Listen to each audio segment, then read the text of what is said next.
আপনারা দেখছেন RK news Bangla. BNP chairperson Begum Khaleda জিয়ার শারীরিক অবস্থা নিয়ে আজ আবারও উদ্বেগ প্রকাশ করেছেন রাজনৈতিক অঙ্গনের শীর্ষ নেতারা। গণ অভ্যুত্থান উত্তর পরিস্থিতিতে তিনি কিছুটা সুস্থতার দিকে গেলেও সাম্প্রতিক সময়ে আবারও অবনতিশীল পরিস্থিতি তৈরি হওয়ায় দেশজুড়ে উদ্বেগ দেখা দিয়েছে। সমাবেশে নুরুল হক নূর বলেন, কারাগারে নেওয়ার পর ধীরে ধীরে খালেদা জিয়ার যে শারীরিক অবনতি হয়েছিল সেই দীর্ঘ প্রতিকূলতা কাটিয়ে ৫ আগস্টের পরে তার কিছুটা উন্নতির লক্ষণ দেখা গিয়েছিল।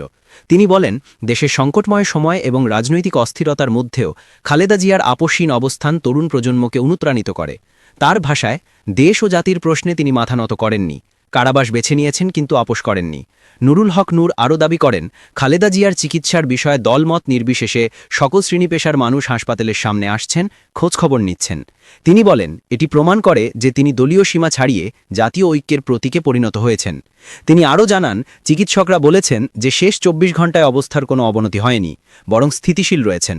নূর আশা প্রকাশ করেন যে দেশের মধ্যেই তার চিকিৎসায় অগ্রগতি হতে পারে, তবে প্রয়োজনে বিদেশে নেওয়ার সিদ্ধান্ত পরিবার ও মেডিকেল বোর্ডই নেবে বলে জানান তিনি।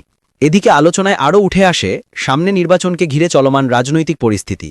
নুরুল হক নূর বলেন, সংকট এখনও কাটেনি, নির্বাচনের পরিবেশও অনিশ্চিত।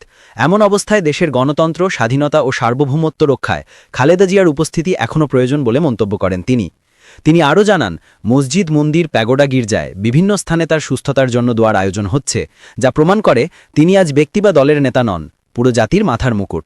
অন্তর্বর্তী সরকারের পক্ষে বক্তব্য দেন নাহিদ ইসলাম। তিনি বলেন, মেডিকেল বোর্ডের প্রধানের মূল্যায়ন অনুযায়ী বেগম খালেদা জিয়ার অবস্থা স্থিতিশীল, তবে পুরোপুরি ভালো নয়। দেশ বা বিদেশ কোথায় চিকিৎসা প্রয়োজন তা পরবর্তী উন্নতির ওপর নির্ভর করবে বলে জানান তিনি। নাহিদ ইসলাম আরও বলেন, বাংলাদেশ এখন গণতান্ত্রিক রূপান্তরের গুরুত্বপূর্ণ সময় পার করছে, আর জনগণ এই মুহূর্তে খালেদা জিয়ার শারীরিক অবনতির কোনো খারাপ সংবাদ শুনতে প্রস্তুত নয়। তিনি আশা করেন খালেদা জিয়া দ্রুত সুস্থ হয়ে দেশের চলমান গণতান্ত্রিক উত্তরণ প্রক্রিয়ার সাক্ষী হবেন। তিনি আরও উল্লেখ করেন, শেখ হাসিনার দীর্ঘ শাসনামলের অবসান জাতি দেখেছে। সামনের গণতান্ত্রিক রূপান্তরের গুরুত্বপূর্ণ ধাপটিও খালেদা জিয়াকে সঙ্গে পেয়ে অতিক্রম করতে চায় দেশবাসী। সবশেষে দুই নেতা দেশবাসীর প্রতি একই আহ্বান জানান, বেগম খালেদা জিয়ার দ্রুত সুস্থতার জন্য দোয়া করতে এবং তার চিকিৎসা বিষয়ে রাজনৈতিক বিভাজন নয়, মানবিক ঐক্যের পরিবেশ বজায় রাখতে।